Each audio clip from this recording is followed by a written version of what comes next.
Hari ini, tepatnya tanggal 3 Januari tahun 2018, Kementerian Agama atau Kemenang Republik Indonesia kini memasuki usia ke-72 tahun.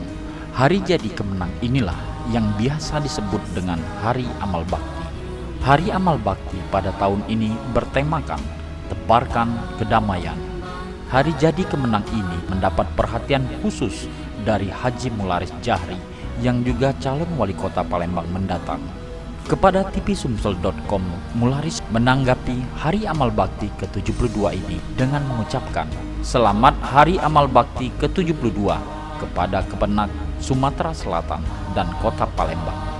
Tokoh masyarakat Sumatera Selatan, khususnya Kota Palembang ini, menilai bahwa kinerja Kepenak di Sumatera Selatan, khususnya Kota Palembang, sudah semakin baik dalam hal melayani kebutuhan masyarakat, baik itu pengurusan izin pernikahan maupun penyelenggaraan ibadah haji.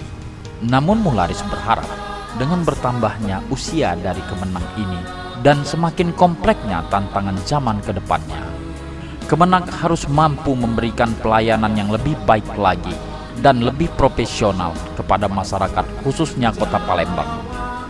Sementara itu, peringatan Hari Amal Bakti ke-72 di Kota Palembang diperingati dengan mengadakan upacara yang digelar di Madrasah Aliyah Negeri atau MAN 1 Palembang.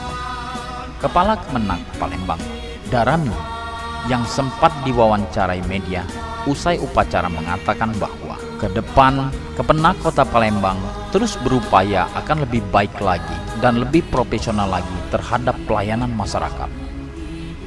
Ia juga menyebutkan bahwa Kepenak Kota Palembang saat ini memiliki 16 KUA dengan 20 penghulu yang tersebar di seluruh Kota Palembang. Menurut Daremi, jumlah ini juga dinilai sudah cukup untuk melayani pernikahan bagi masyarakat Kota Palembang.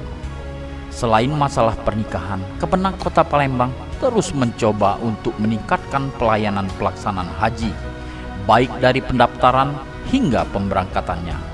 Kedepannya, Kepenak Kota Palembang akan membuat tempat pendaftaran haji satu atap, sehingga masyarakat tidak perlu lagi berpindah-pindah tempat untuk mendaftar haji. Diharapkan untuk urusan administrasi dan perbankan calon jemaah haji cukup dengan 45 menit saja. Tim Liputan tvsumsel.com mewartakan.